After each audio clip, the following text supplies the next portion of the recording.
आज प्रदोष सोमवार की 3 व्रत होते हैं।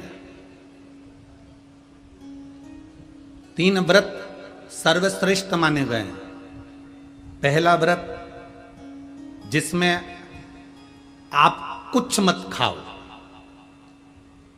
जैसे आप लोग करते हो, फलाहार खाते हो, फल खाते हो, कुछ नहीं खाते। ये भी व्रत है। सोमवार, मंगलवार, गुरुवार पशुपति व्रत, चतुर्थी का व्रत, पंचमी का व्रत, छठ का व्रत, सप्तमी का व्रत, तीज का व्रत, अष्टमी का व्रत, नवमी का व्रत, एकादशी का व्रत, द्वादशी का व्रत, प्रदोष का व्रत, त्रयोदशी का व्रत, शिवरात्रि का व्रत। ये सारे व्रत है जिसमें तुम खाते नहीं हो, भोजन नहीं करते, या फलाहार करते हो, या एक समय खाते हो। ये व्रत है। 3 व्रत मूल हैं। उसमें एक व्रत है जिसमें तुम भोजन नहीं करते। दूसरा व्रत, जिस व्रत में आप किसी प्यासे को पानी पिला रहे हो, भूखे को भोजन करा रहे हो, किसी की जिंदगी में कष्ट चल रहा है और उसके कष्ट को समाप्त करने का प्रयास कर रहे हो, यह भी दूसरे नंबर का व्रत है। यह भी व्रत है। और तीसरे नंबर का व्रत है किसी के चेहरे पर आपके कारण स्माइल आ जाए, प्रसन्नता आ जाए। आपके कारण किसी के चेहरे पर प्रसन्नता दिखे तो समझ लो ये भी व्रत है। जरूरी नहीं कि भूखे रहोगे तो व्रत कहलाएगा, जरूरी नहीं कि कुछ नहीं खाओगे तो व्रत कहलाएगा। व्रत की मूलता यह कहती है कि आप किसी के चेहरे पर प्रसन्नता ला दिए, वो भी व्रत है। आप किसी की दवाई का खर्चा उठा लिए, वो भी व्रत है। आप किसी पढ़ने वाले बच्चे के पास में पैसा नहीं, आपने उसका खर्चा उठा लिया, वो भी व्रत है। वो भी व्रत है।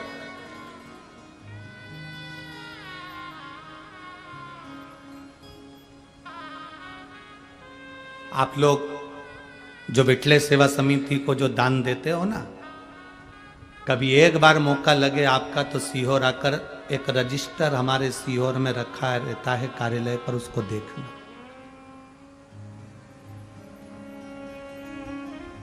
उस रजिस्टर में जो बच्चे पढ़ने वाले होशियार रहते हैं और उनके माँ बाप के पास में पढ़ने का, पढ़ाई कराने का पैसा नहीं रहता, तो उनके स्कूल की फीस, महाराष्ट्र के भी कम से कम 35 से 40 बच्चे हैं, ऐसे हर प्रदेश के थोड़े थोड़े बच्चे लिए हैं।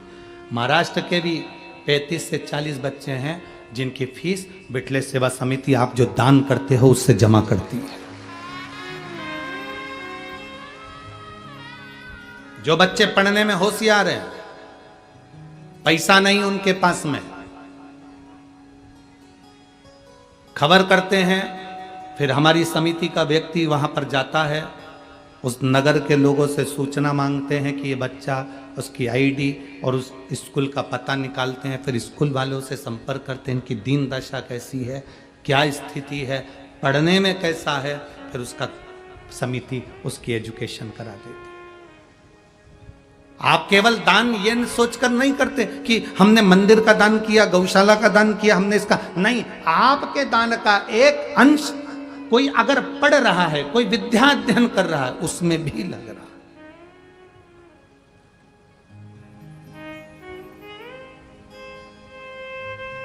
है। इसीलिए हम आप लोगों को बार बार कहते हैं कि आपने अगर 1 रुपया भी विठले सेवा समिति को दिया है, 3 दान करो तो 25 बार जाकर देखो।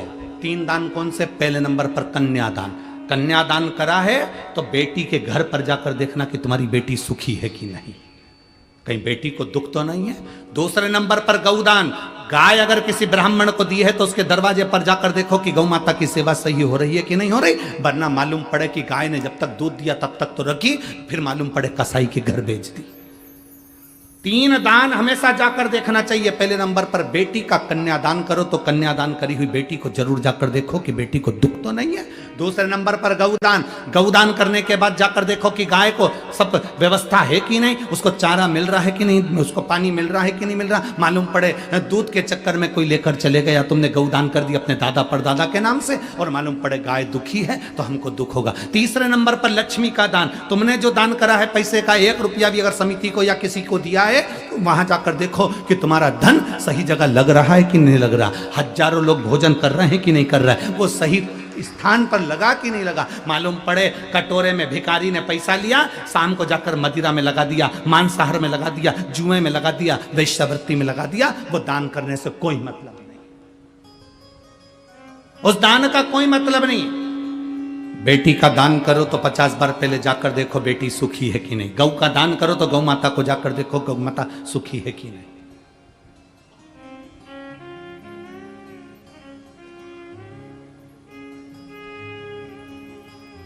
करो।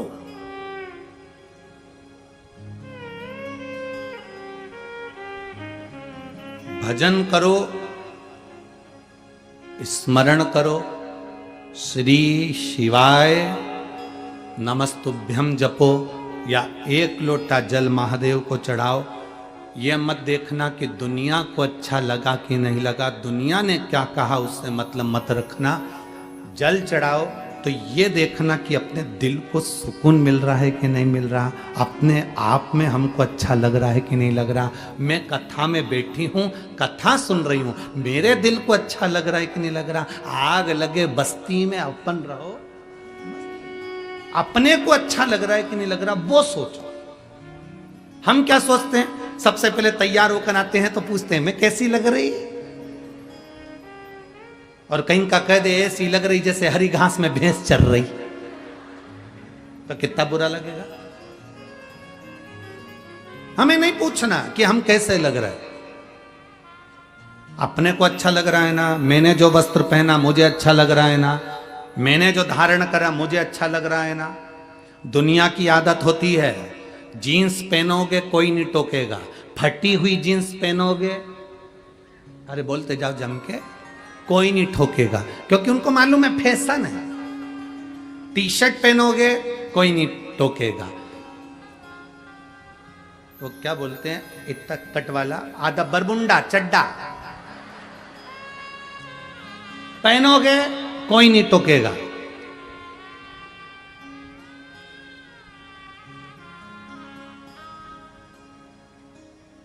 मुंह पे चाहे तुम कितना भी क्रीम पाउडर लगा लो, बोलते जाओ जम के, कोई नहीं टोकेगा। शॉपिंग मॉल में कितना घूम लो कोई नहीं टोकेगा। पर एक दिन अगर तुमने धोती और कुर्ता और सिर पे चंदन, गले में रुद्राक्ष पहन लिया तो टोकेंगे, टोकेंगे। एक दिन तुमने अगर धोती कुर्ता पहना, सिर पे चंदन लगाया, गले में रुद्राक्ष की माला, तुलसी की माला, कंठी पहनी, तो लोग टोकना चालू कर देंगे, भगत जी, बाबा जी, महाराज जी।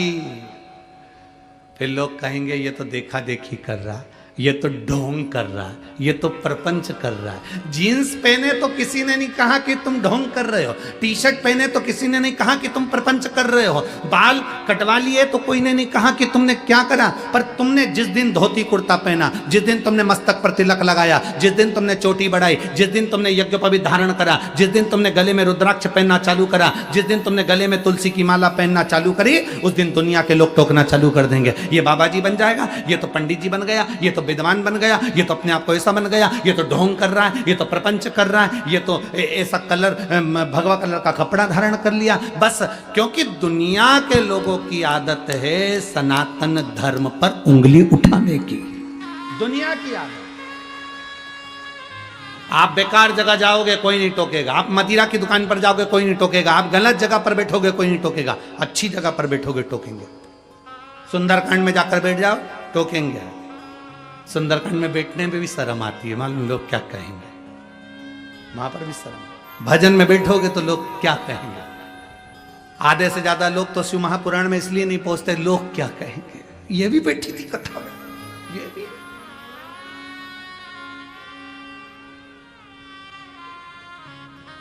है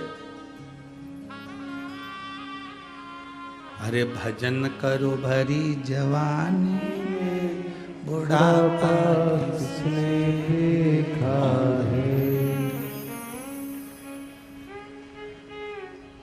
उसका स्मरण आपकी चित्त वृत्ति में रहना चाहिए, उसका स्मरण आपके मन में रहना चाहिए।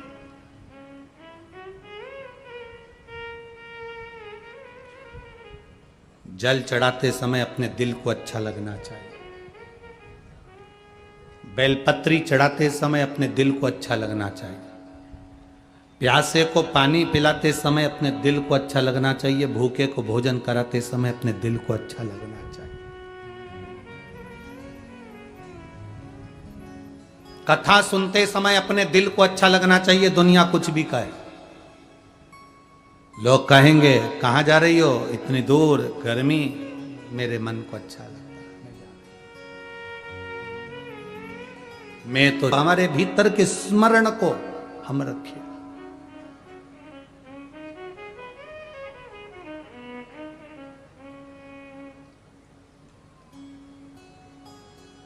शादी में भोजन करने से पेट अच्छा भराता है कि घर में भोजन करने से पेट अच्छा भराता है? बोलो बोलो, जम के बोलो जरा। घर में। तो शादी में तो रसगुल्ला भी बना है, इमरती भी बनी है, पकोड़ा भी बना है, दही बड़ा भी बना है, इमरती भी बनी है, सब कुछ बना है, पर पेट नहीं भरा है। 10 दिन तुम शादी का भोजन कर लो, 11वें दिन तुमको घर की रोटी की याद आएगी, भले बिना घी की हो, भले बिना घी की।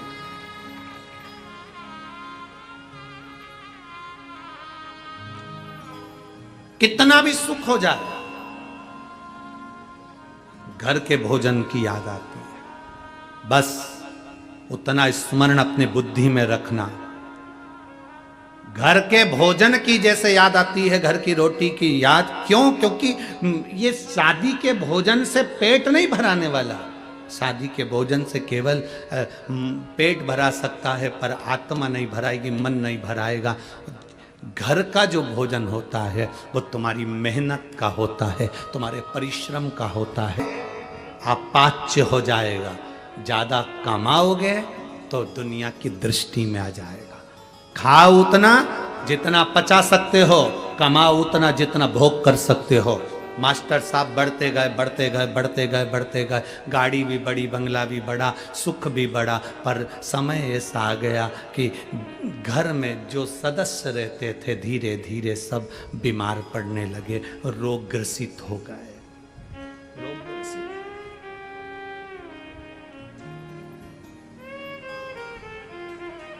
वो 20 रुपए में वो गांव का व्यक्ति अपने 8 परिवार के सदस्य को पाल रहा था, और यहाँ 180 मिलने के बाद, तनख्वाह भी मिलने के बाद वो अपने 4 लोगों को पाल नहीं सका। बीमार पड़ते गए, वैद्य जी को बुलाया, डॉक्टर को दिखाया, रोग ग्रस्ता गया, गढ़ता गया, ग्रस्ता गया, और धीरे धीरे धीरे धीरे जो गाड़ी थी वो भी चले गई, बंगला था वो भी चले गया, और मालूम पड़े घर में सदस्य रहने वाले भी चले, सदस्य रहने वाले। केवल एक पत्नी, बेटा, बेटी और पति बचा। माता गई, पिता गए, भाई गए, बंधु गए, सखा गए, सब चले गए। आंख में आंसू पोस्ट मास्टर के, नैनों में जल भरा था, रो रहा था। वो गांव का बुजुर्ग व्यक्ति उससे मिलने के लिए आया, और मिलने के लिए आया तो कहा, पोस्ट मास्टर साहब आपको क्या हो गया, आपके परिवार को क्या हो गया, देखो कितना कष्ट है। पर उसके बेटे के पास खबर पहुंचा दे कि तेरे 180 रुपए मैंने भोग करे, 20 रुपए तेरे पिता को दिए, अगर वो बेटा तुझे माफ कर देगा तो समझ ले कि तू वापिस स्वस्थ हो जाएगा, वापिस स्वस्थ। हम फिर कहेंगे, मत बुरे कर्म कर बंदे वरना पछताएगा, भगवान की आंखों से तू बच नहीं पाएगा, तू बच नहीं पाएगा। अरे ओ अज्ञानी मत करना दानी, अरे ओ अज्ञानी मत करना दानी। तेरे कर्म का फल भी तू ही पाएगा, जैसा किया तूने तेरे आगे आएगा। मत बुरे कर्म कर बंदे वरना पछताएगा, भगवान की आंखों से तू बच नहीं पाएगा, तू बच नहीं पाएगा। बहुत धन हो गया तुम्हारे पास में, बहुत वैभव हो गया तुम्हारे पास में, बहुत गाड़ियां हो गई तुम्हारे पास में, लोग तुमको भैया जी कहने लगे, आदर करने लगे, सम्मान करने लगे, तुम्हें सलाम ठोकने लगे, तो तुम ये मत सोचना कि तुम बहुत ऊंचे हो गए। शिव महापुराण की कथा कहती है, जो बहुत उन्नति पर हो जाता है, बहुत ऊपर पहुंच जाता है, उसको झुककर चलना सीख लेना चाहिए, तो जिंदगी में आगे बढ़ जाता है।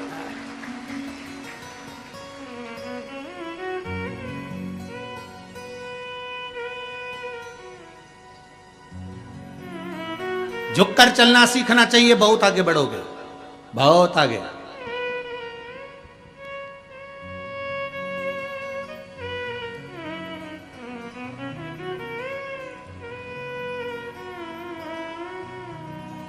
इस व्यासपीठ से मैं धन्यवाद दूंगा माननीय प्रधानमंत्री मोदी जी को। साधुता है उनको। राम जी महाराज की प्राण प्रतिष्ठा का अवसर, जरा विचार करिएगा, 500 वर्ष का वनवास झेलने के बाद मेरे राम जी जब अवध में विराजमान हो रहे हैं, तो व्यक्ति को तो और प्रफुल्लित होना चाहिए कि मेरे हाथ से राम जी विराजमान हो रहे हैं, पर एक रत्ती का भी अभिमान नहीं था प्रधानमंत्री जी के चेहरे। उनके सामने की प्रथम पंक्ति में हम बैठे हुए थे, वहीं सामने हम देख रहे थे। एक रत्ती मात्र का अभिमान नहीं, एक रत्ती मात्र की अभिमतता नहीं। पूर्व के जितने प्रधानमंत्री निकले हों, एक भी प्रधानमंत्री इतनी नम्रता नहीं रखा होगा जिन्होंने अवध की राम जी की प्राण प्रतिष्ठा करते समय जो नम्रता से नमन किया। एक एक संत की आंख में आंसू भरा हुआ था। यह विनम्रता है।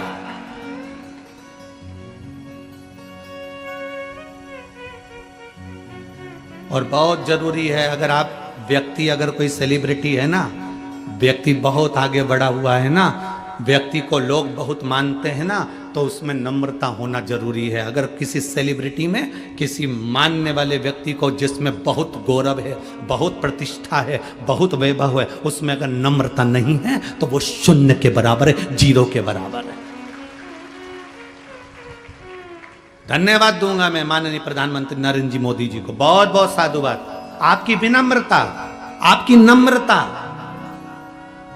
और आपके निर्णय, ये भारत सनातन धर्म की ओर बढ़ रहा है और एक दिन विश्व गुरु भी होकर रहेगा वापिस, ये पक्का। ये भारत वापिस विश्व गुरु होकर रहेगा वापिस, क्योंकि आपकी नम्रता, आपकी विनम्रता और आपका समर्पण इस राष्ट्र के प्रति है।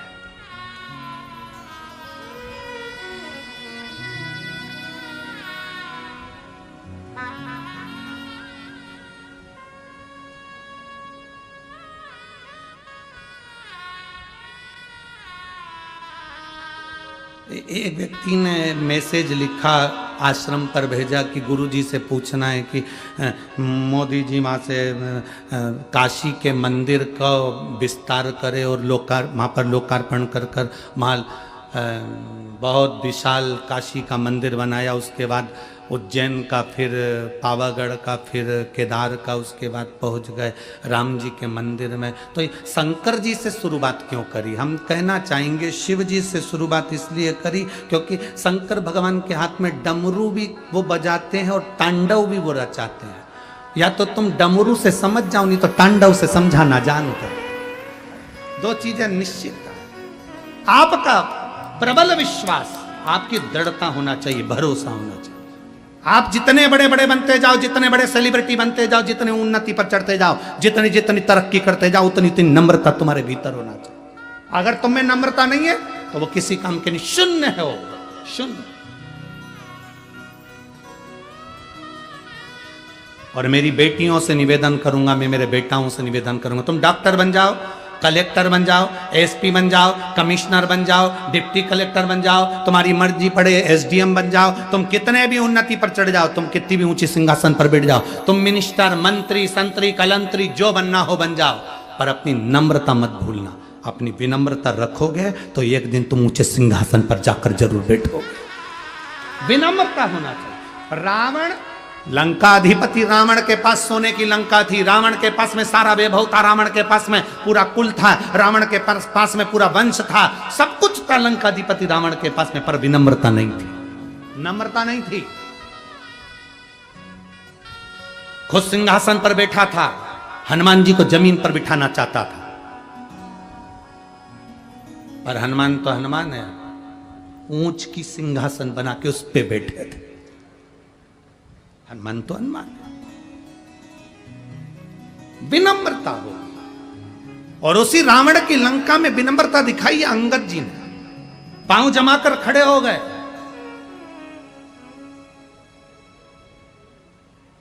पांव जमाकर खड़े थे अंगद। एक व्यक्ति ने इस पे भी प्रश्न किया, इस पर भी लोगों ने प्रश्न करा कि हनुमान जी सीता जी का पता लगाने गए तो अंगद क्यों नहीं गया? जब अंगद इतना बड़ा विद्वान था कि पांव जमा कर खड़ा हो गया, तो अंगद में इतनी विद्वत्ता थी तो क्यों नहीं गया? हनुमान जी को तो याद ही नहीं था कि मुझ में इतना बल है, तो अंगद को तो याद था कि मुझ में बल है, फिर अंगद को जाना था। आखिर अंगद पहुंचा क्यों नहीं?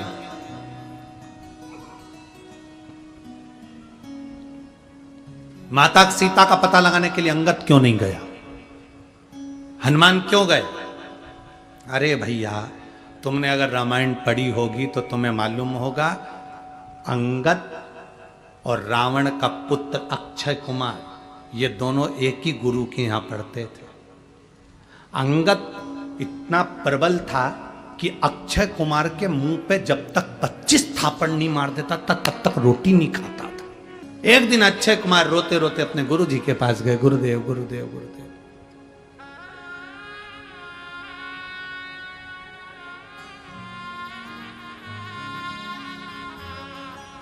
गुरुदेव ये अंगद मुझे बहुत मारता, आप रक्षा भी नहीं करते। गुरु जी ने अंगद को बुलाया, अंगद तूने इसको मारा? अंगद बोला हाँ। क्यों मारा? इसके गाल अच्छे लगते हैं तो मार देता। ये कोई बात होती है? कई लोगों की आदत रहती है, गाल अच्छे दिखते हैं तो ये कोई बात है? आज समझा रहा हूं अंगद तेरे को, आगे से अगर तूने ऐसी हरकत करी तो सोच लेना। अंगद कहने लगा जी गुरुजी। अब अंगद के तो हाथ सल पड़ा, सो रहा था अक्षय कुमार, अंगद उसके पास में जाकर सो के जो 25 थप्पड़ धड़ता। अब अंगद के थप्पड़ मारने से अक्षय कुमार रोते रोते, आज पहली बार रोते रोते गुरु के पास गए। गुरुजी गुरुजी गुरुजी। गुरुजी ने कहा क्या हुआ? अक्षय कुमार बोले कि अंगद ने फिर मारा। बुलाओ उस अंगद को। अंगद को रात्रि के समय पर बुलाकर गुरुजी ने कहा, अंगद श्राप देता हूं तुझको, अगर अब अक्षय कुमार के सामने भी पहुंच गया तो तू उसी समय पर मर जाएगा। शब्द सुनते सी अंगद के पिता अंगद को ले गए, अक्षय कुमार के पिता अक्षय कुमार को ले गए। रावण को यह मालूम था कि अंगद बानर अगर यहाँ लंका में पहुंच गया और मेरे बेटे अक्षय कुमार, इसलिए रावण ने किसको भेजा था सबसे पहले? अक्षय कुमार को, क्योंकि उसको नहीं मालूम था कि हनुमान जी आए। उसको तो लगा कि सबसे वीर अंगद आया है, अंगद आया होगा तो अक्षय कुमार के सामने आते से मर जाएगा। और यह बात जामवंत जानते थे, इसलिए जामवंत ने हनुमान जी को लंका में भेजा सीता जी का पता लगाने के लिए, पर अंगद को नहीं भेजा। और हनुमान जी ने सबसे पहला काम क्या करा? अक्षय कुमार को निपटाया, क्योंकि उसको मालूम है अंगद आएगा तो पहले लाइन क्लियर करते चलो।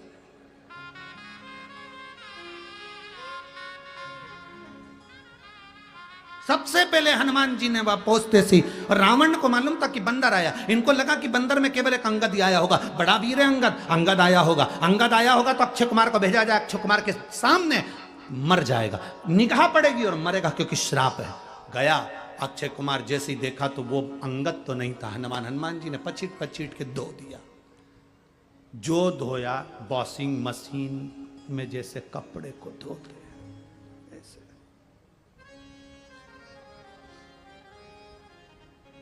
पूंछ में लपेट के घसीट घसीट के जैसे माताएं साबुन से धोती है, फिर बाद में कूटती है, और बच जाता है तो घर में एक लकड़ी की। बच्चे तो ग्राउंड में क्रिकेट खेलते हैं, ये सुबह से कपड़े धोती है। क्यों सुबह से मोगरी से कपड़े धोती है? ये कपड़े नहीं धोती है, पूरे घर को डरा के रखती है।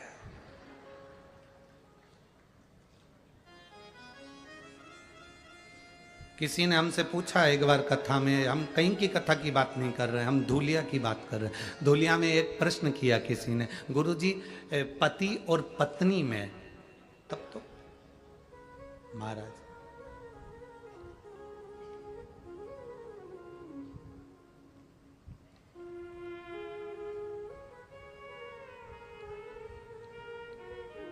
हम उसको पुकारे, वो आए।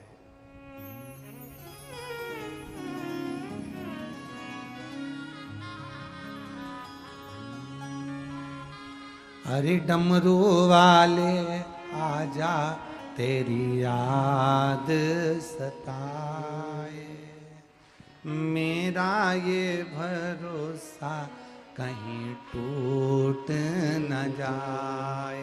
रामचरितमानस में केवल एक बंदर ऐसा था, एक बानर ऐसा था जिसको राम जी लंका से, राम जी महाराज सारे बानरों को लेकर अयोध्या गए थे, बस केवल एक बानर ऐसा था जिसको राम जी लेकर नहीं गए थे।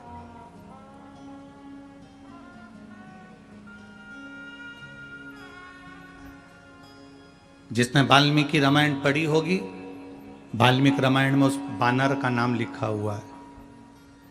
केवल एक बानर ऐसा था जिसको राम जी लंका से अयोध्या नहीं लेकर गए, अवध नहीं लेकर गए, केवल एक बानर। जामवंत को ले गए, विभीषण को ले गए, वहां जितने बानर थे, सुग्रीव, अंगद, हनुमान, और जितने नल, नील और जितने जितने बानर थे, मेरे राम जी महाराज सबको अयोध्या लेकर गए थे। पर केवल एक बानर ऐसा था जिसको राम जी अयोध्या लेकर नहीं गए। वाल्मीकि रामायण में इसका वर्णन है। उस बानर का नाम था दुविध बानर। क्या नाम था उसका? दुविध। उस बानर का नाम था दुविध बानर। आपको उस बानर का नाम स्मरण में होना चाहिए कि सब लंका गए पर दुविध बानर को लंका नहीं लेकर गए।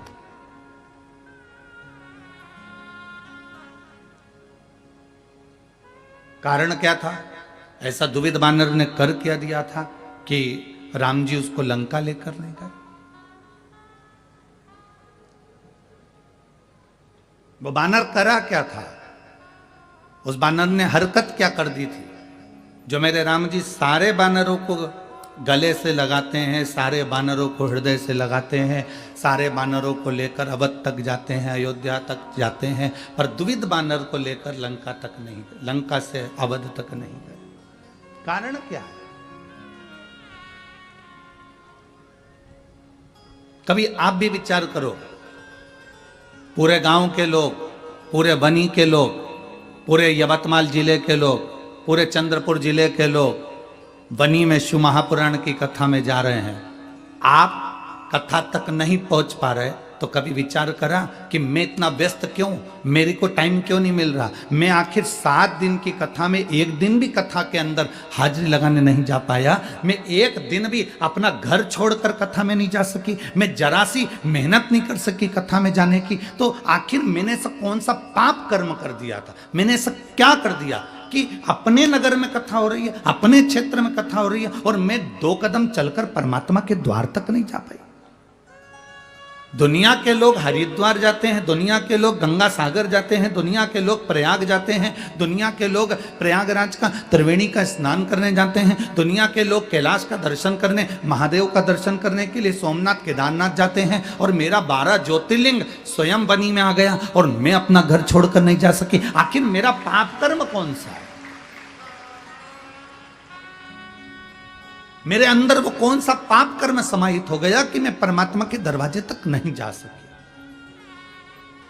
मैं भगवान की चौखट तक नहीं जा सकी, मैं भगवान के दरवाजे तक नहीं जा सकी, मैं परमात्मा की चौखट तक नहीं पहुंच सकी। मैं धन्यवाद दूंगा बनी के सभी कोयला व्यापारियों को और कोयले की खदान वालों को, जिन्होंने 7 दिन सुबह 6 बजे से रात्रि को 8 बजे तक कोयले की खदानों पे से कोयला भेजना पर रोक लगाकर उन्होंने कहा सब कथा सुनेंगे, सत्संग करेंगे। मैं धन्यवाद दूंगा।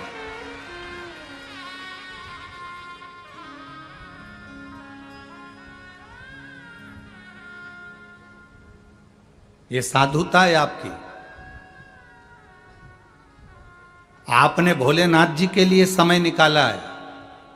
जब तुमको जरूरत पड़ेगी ना, मेरा भोला बाबा समय निकालकर तुम्हारे दरवाजे पर खड़ा मिलेगा, ये निश्चित था। मैं बनी की सिख समाज को धन्यवाद दूंगा। सिख समाज के भक्त सुबह से लेकर शाम तक यहां लाखों भक्त आते हैं और सबको चाय की व्यवस्था, बिस्कुट की व्यवस्था सिख समाज के लोग कर रहे हैं। उसके लिए साधुवाद है आपको, धन्यवाद बहुत बहुत।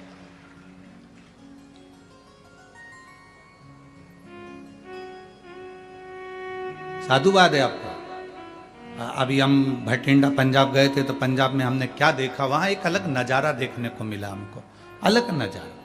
वहां जितने सिख भाई पुलिस की नौकरी कर रहे थे, वो ड्यूटी के टाइम ड्यूटी करते थे, और ड्यूटी के पहले और ड्यूटी के बाद लोगों को कोई खिचड़ी, कोई हलवा, कोई चाय, आप लोगों के पास में कई बार आप लोगों ने वीडियो भी सोशल मीडिया पर और आस्था चैनल पर देखी हो, सेवा में लगे रहे।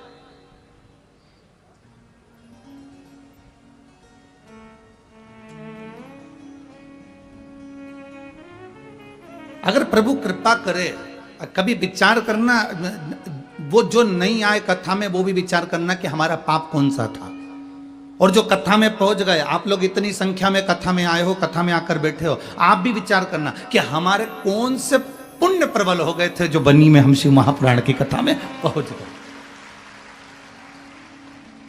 वो भी विचार करें और आप भी विचार करो। भगवान देवादिदेव महादेव माता पार्वती जी से कहते हैं, पार्वती जी मैं एक जन्म की बात नहीं करता, 84 लाख योनियां जो मानव के शरीर को मिली है, और उस मानव के शरीर में जीव जन्म लेने के बाद शिवालय के दरवाजे पर, चौखट पर, उसके आसपास एक जन्म नहीं 71 जन्म भ्रमण करता है, तब जाकर मनुष्य शंकर के शिवालय तक मनुष्य देह धारण कर कर पहुंच पाता है।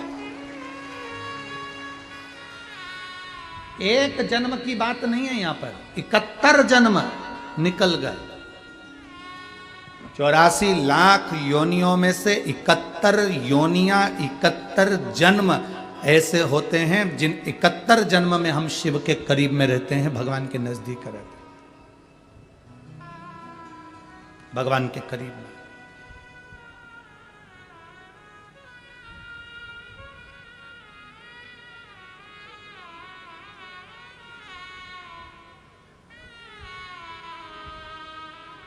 गुरु नानक देव जी के पुत्र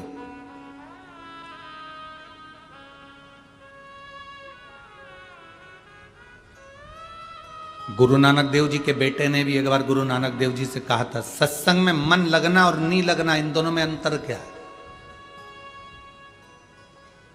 अगर मान लो जीव सत्संग में गया, उसने संगत करी और संगत में बैठा और उसका मन नहीं लगा, तो संगत का सत्संग का कोई प्रभाव पड़ेगा कि नहीं पड़ेगा? गुरु नानक देव जी के सुपुत्र पूछ रहे हैं, उनके बेटे पूछ रहे हैं, उनके पुत्र पूछ रहे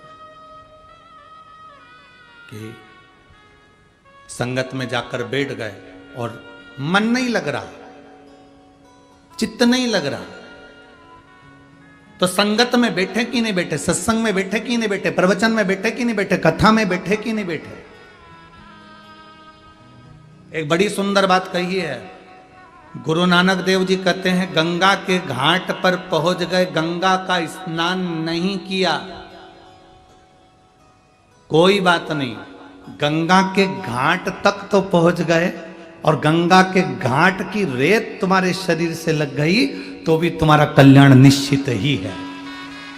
गुरु नानक देव जी ने अपने सुपुत्र से कहा कि तुम कहते हो संगत में जाकर बैठ गए, सत्संग में जाकर बैठ गए, कथा में जाकर बैठ गए, मन नहीं लगा, तो फल मिलेगा कि नहीं मिलेगा? तो गुरु नानक देव जी ने कहा कि एक मटके को, एक हंडे को, एक घड़े को नल के नीचे सीधा लगा दो, चाहे उल्टा लगा दो। सीधा लगाओगे तो उसमें पानी भरा जाएगा और उल्टा लगाओगे तो वो घड़ा भले पानी नहीं भराएगा पर ठंडा तो बना ही रहेगा। सत्संग में जाने वाला व्यक्ति ठंडा तो बना ही रहता है, संगत में बैठने वाला व्यक्ति ठंडा तो बना ही रहता है।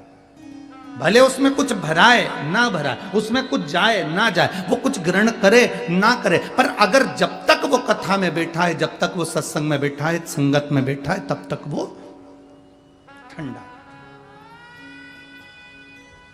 तुम खुद अंदाजा लगा कर देखो, 1 बजे से 4 बजे तक कथा होती है, 1 बजे से 4 बजे के भीतर तुम अगर अपने घर पर होते तो कितना झूठ बोल रहे होते? बोलो ईमानदारी की बोलो मोबाइल पे। 1 बजे से 4 बजे के भीतर तुम घर पे क्या कर रहे होते? बर्तन मांज के, रोटी खा के सो रहे। ठीक है, तुम अपना अपना अंदाजा लगा कर देखो जरा सा हो। अब 1 बजे से 4 बजे तक के बीच में बच्चे लोग भी आ रहे हैं, पति भी आ रहे हैं, रोटी भी बना रहे हैं, काम भी कर रहे हैं, सारा काम तुम्हारा 1 से 4 के बीच में चलता कि नहीं चलता? बोलो, जम के बोलो जरा। उस बीच में तुम कितना झूठ भी बोल लेते, उस बीच में तुम किसी से झगड़ा भी कर लेते, उस बीच में तुम सास बहू की आपस में तकरार भी हो जाती, उस बीच में तुम पति पत्नी का भी झगड़ा हो जाता, उस बीच में तुम बच्चों को भी ठोक देते, उस बीच में तुम कुछ आड़ा टेढ़ा बोल देते, उस बीच में तुम गाली भी बक देते, उस बीच में तुम आड़ा टेढ़ा कह भी देते। अब तुम 1 बजे से 4 बजे के भीतर की बात कही, अब तुम 1 घंटे पहले, 2 घंटे पहले निकले और 2 घंटे बाद अपने घर पर पहुंचे, तो 3 घंटे की तो कथा इधर और 3 2 5, 5 और 2, ये 7 घंटे का अंदाजा लगा कर देखना। तुम जब कथा के लिए निकले हो तब से तुम कथा का स्मरण कर रहे हो, मैं जाऊंगी, आगे बैठूंगी, पास में रास्ता मिल जाएगा, वहां पहुंच जाऊंगी, और साथ में पानी की बोतल रख ली है और टॉफियां रख ली है, और मन में आया थोड़ी सी टॉफी ज्यादा रह जा रही हूँ, सब आसपास वाली को बांट दूंगी, थोड़े से पानी की बोतल ज्यादा रख ली, सबको बांट दूंगी। मतलब तुम धर्म ही धर्म सोच रहे हो, तुम पुण्य पुण्य सोच रहे हो, अच्छा ही अच्छा सोच रहे हो, और अच्छा सोचते सोचते तुम आ गए, अच्छा सोचते सोचते तुमने कथा सुनना चालू कर दी, अच्छा सोचते सोचते तुम वापिस अपने अपने घर को चल दिए। अब पुण्य ही पुण्य तुम्हारे भीतर चल रहा है। अब इस बीच में ना तुमने निंदा करी, इस बीच में ना तुमने चुगली करी, इस बीच में ना तुमने गाली दी, इस बीच में ना तुमने अपशब्द करा। अब भले तुमने कथा सुनी नी सुनी, कथा तुम्हारे अंदर भराई नी भराई, पर कथा में जाकर बैठ गए तो कम से कम उतनी देर ठंडे तो बने रहे, मटके जैसे शीतल तो बने रहे। त्रेता में हजारों अश्वमेध यज्ञ, सोम यज्ञ करना पड़ते थे, तब भगवान प्रसन्न होते थे। द्वापर में खूब पूजन पाठ करना पड़ता था, तब भगवान प्रसन्न होते थे। पर कलयुग केवल एक ऐसा है जिसमें भगवान का नाम लिया जाए और एक लोटा जल महादेव को चढ़ाया जाए तो भगवान प्रसन्न हो जाते। केवल एक बानर ऐसा है वाल्मीकि रामायण में जिसका नाम दुविध कहा गया, राम जी उसको लेकर नहीं गए, उसको अवध नहीं ले गए। वो दुविध बानर वो अवध नहीं गया, कारण केवल एक काम करता था वो गलत। सारे बानरों को समझाया गया कि देखिए किसी को कोई कष्ट नहीं देना, युद्ध के मैदान में सब युद्ध लड़े तब तुम लड़ो,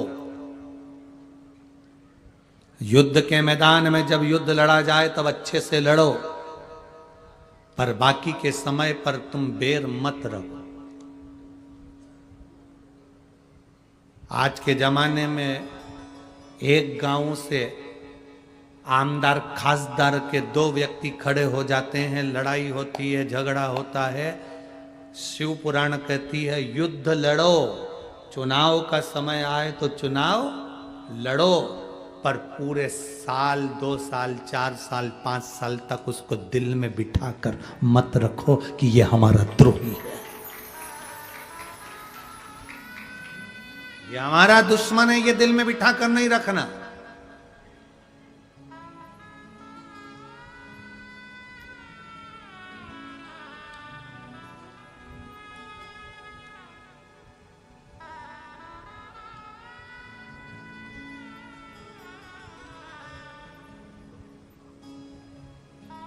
बेर नहीं रखना है। कई लोग ऐसे हैं, एक बार अगर किसी चुनाव लड़ते हैं, हार जाते हैं या जीत जाते हैं तो एक दूसरे से बेर रख लेते हैं। इसके आदमी ने मेरे साथ काम किया था, इसके 5 आदमी बहुत आगे बढ़कर काम कर रहे थे, इनको सल्टाना, इनको ये करना। अरे भाई क्या बेर रखना। राम जी महाराज एक दुविध नाम के बानर को लेकर नहीं गए, बाकी सबको ले गए, कारण केवल एक था,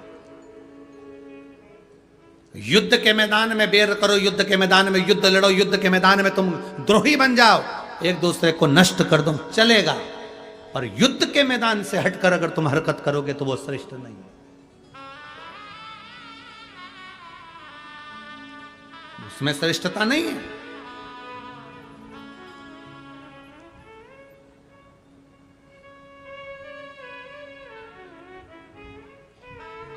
अरे भाई बड़ी विडंबना है, भाई भाई का द्रोही हो गया, बहन बहन की द्रोही हो गई, परिवार परिवार का द्रोही बन गया। किस चीज के लिए?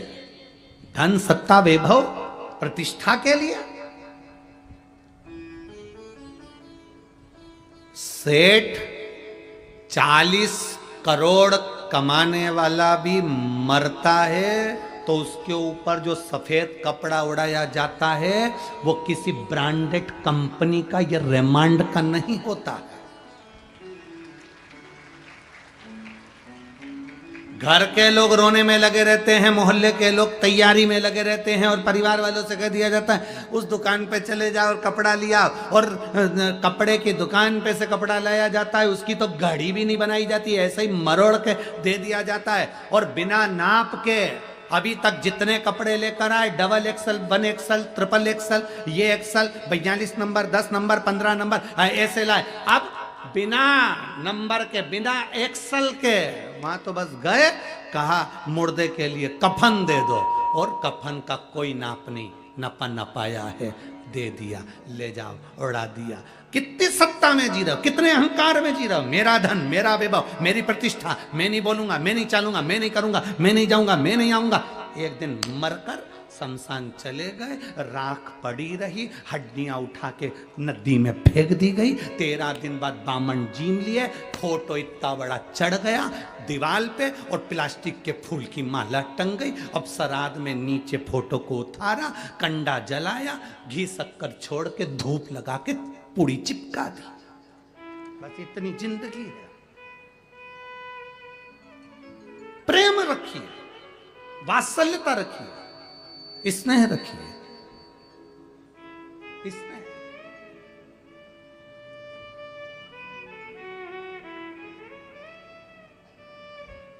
नामदेव जी, संत तुकाराम जी, रामकृष्ण परमहंस जी, स्वामी विवेकानंद जी, मीराबाई, कर्माबाई, प्रहलाद, ध्रुव, ये सब क्या करोड़पति थे? भक्त थे। इस भारत की भूमि पर चौराहे पर किसी करोड़पति की मूर्ति नहीं लगती है। तुम्हारे महाराष्ट्र में लगती हो तो बात दूसरी है। किसी चौराहे पर भारत की भूमि पर किसी करोड़पति की मूर्ति नहीं लगती है। कोई अच्छे से अच्छा पैसे वाला भी मर जाए तो उसकी मूर्ति चौराहे पर नहीं लगती है। चौराहे पर उसकी मूर्ति लगती है जिसने दुनिया के लिए कुछ किया होता है और दुनिया की आंख के आंसू पोछे होते हैं।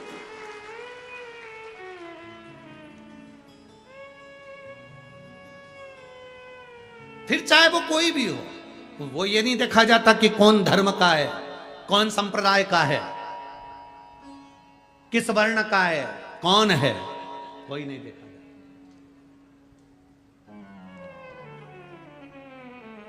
फिर वो नहीं देखते। वहां तो ये देखा जाता है कि इसने किया क्या है।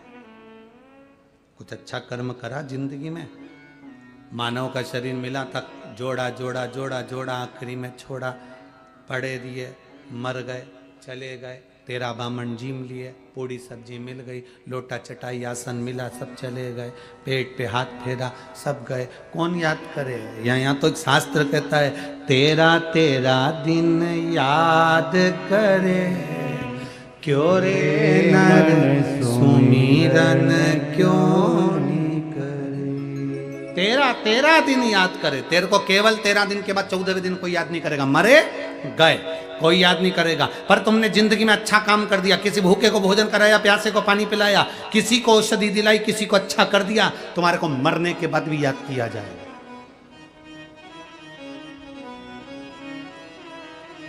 मरने के बाद भी याद किया जाएगा। क्यों? आज लोग कह देते सियोर वाले महाराज को लोग याद करते। क्यों याद करते? सियोर वाला महाराज आके आपको करोड़ों रुपए दे दिए क्या? लखपति बना दिया क्या? आपको अंबारियां दे दी क्या? सियोर वाले महाराज ने अपनी जेब में से निकाल के तुम्हें 500 का नोट दे दिया क्या? नहीं, सियोर वाले महाराज ने कुछ नहीं दिया, पर एक चीज दी है, आपके अंदर शंकर की भक्ति का बल दिया और आपका विल पावर मजबूत कर दिया कि आपके अंदर शिव भरा है, आपके अंदर शंकर समाया है, आपके अंदर शिव तत्व है, तो आपको घबराने की जरूरत नहीं है। और जब जब व्यक्ति घबराता है तब कोई संत, कोई सदगुरु आता है। नामदेव जी महाराज को जब ओंडा नागनाथ के मंदिर से बाहर फेंका गया, तब गुरु नानक देव जी ने आकर उनको बल प्रदान करा। तुम में बल है नामदेव, भगवान का भजन करो तो मंदिर का गेट भी बदल जाएगा। बदला। गुरु नानक देव जी के कहने पर नामदेव जी ने जो भजन करा तो मंदिर का गेट बदल गया। एक संत, एक सदगुरु मार्ग दिखाने का काम करता, और वो मार्ग यदि तुम्हारे भीतर समाहित हो गया तो फिर तुम भटकोगे नहीं। तुम्हें मालूम है, जैसे वो बहन कह रही कैंसर हो गया और बाबा से विनती करी कि संभालना। एक पत्र है, एक व्यक्ति के हार्ट के अंदर, दिल के अंदर छेद हो गया, छाला हो गया। ये मेरा नाम विनायक बारकू सूर्यवंशी है, मैं नासिक से आया हूं। मेरा मोबाइल नंबर ये है, कहीं बैठे हो तो हाथ हिला सकते हैं, कहीं बैठे हो तो हाथ हिला सकते हैं। मेरा नाम विनायक बारकू सूर्यवंशी है, मैं नासिक से आया हूं, मेरा मोबाइल नंबर ये है। दिख गए? हाथ हिला दो एक बार ऐसा। नासिक से आया हूं। मेरे महादेव का मैं क्या वर्णन करूं गुरुदेव। मेरी छाती में जलन होती थी, लोग रोते हैं, कहते हैं हम बड़े दुखी हैं, बड़े दुखी हैं। काहे को दुखी हो? अपने मन से दुखी हो। कुछ भी नहीं है हमारे पास में, मत होने दो। शरीर तो भगवान ने दिया है, मेहनत करिए। 3 चीजें महादेव से ले लो। मस्तिष्क पर गंगा रखो, मतलब भेजा, बोलो जम के, ठंडा रखो। दूसरा, महादेव से गुण लीजिए, ज्यादा मत बोलो। शिवजी मौन होकर बैठे रहते हैं, मतलब अपनी जीवान को मीठा रखो। भेजा, जम के बोलो जरा, ठंडा रखो, जीवान मीठी रखो। और शंकर जी से तीसरी चीज ले लो, उन्होंने सुदर्शन चक्र अपनी उंगली पर नहीं रखा, भगवान नारायण को दे दिया। भगवान नारायण को दिया और एक चक्र और था महादेव के पास, उन्होंने अपने पांव में रखा। शिव जी कहते तीसरी चीज रखो, अपने पांव को चक्री बनाकर रखो। जो मेहनत करने के लिए दौड़ता रहता है वो एक दिन तरक्की पा ही जाए। जो दिन भर सोया सोया,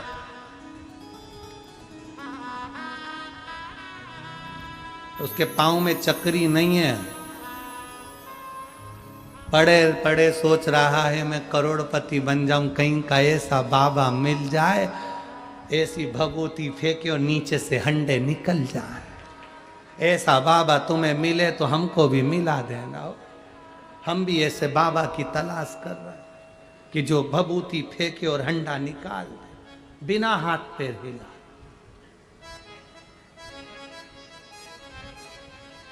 तीन चीजें महादेव से ले लो। पहला, जम के बोलो जरा, भेजा मस्तिष्क ठंडा रखो। दूसरा, जिह्वा मीठी रखो। और तीसरा, अपने पांव में चक्री रखो। फालतू नहीं बैठना, फालतू नहीं बैठना, काम करते रहना। जो व्यक्ति फालतू बैठा रहता है, बैठा रहता है, बैठा रहता है, नौकर से कहता जा दूध लिया, पति से कह जाओ सब्जी लिया, उनसे कह दिया जाओ वो लिया, वो सोफे पे आराम से बैठी बैठी बैठी बैठी बैठी, आखिरी में व्हील चेयर पे बैठी बैठी बैठी बैठी, फिर वेंटिलेटर पर बैठी बैठी बैठी बैठी, फिर अर्थी पे लेटी लेटी लेटी लेटी, फिर चिता पे लेटी लेटी लेटी लेटी, फिर आखिरी में फोटो में टंगी टंगी टंगी, खत्म जिंदगी, समाप्त। अब बोल तेरा क्या होगा रे कालिया, अब हो क्या।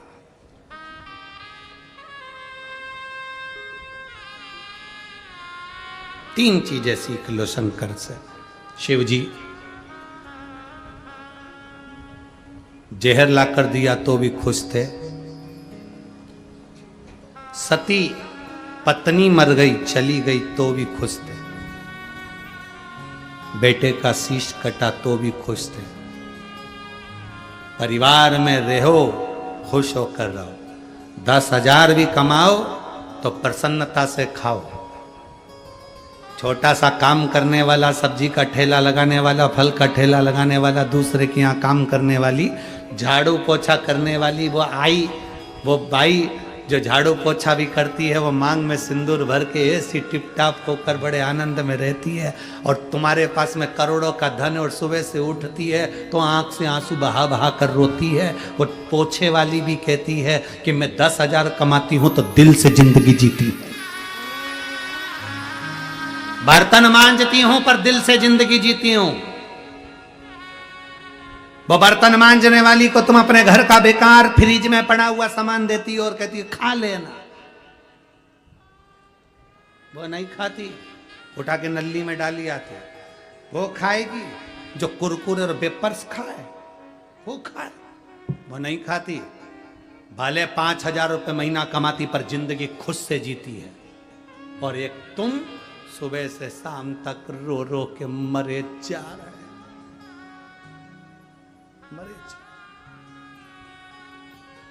2 रुपये भी कमाओ तो जिंदगी में खुश होकर खाओ। इतनी अलमस्ती में खाओ कि अपना जीवन आनंदमय जियो, आनंद। दुवित नाम का वो बानर, राम जी उसको अवध नहीं लेकर गए, उसका केवल एक कारण था, युद्ध लड़े चल जाएगा, युद्ध के मैदान में दुश्मनी पाले चल जाएगा, पर अलग से दुश्मनी मत पालो।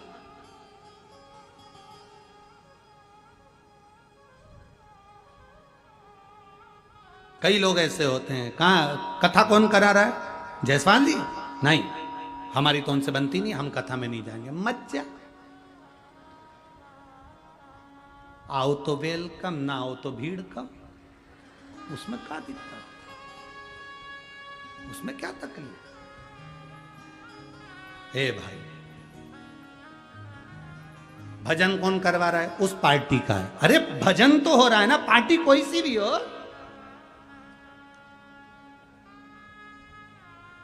अयोध्या में राम जी बैठे थे, सबको खुश होना चाहिए। आंख में आंसू आना ही नहीं चाहिए। कोई भी बिठाए, राम तो बैठे ना।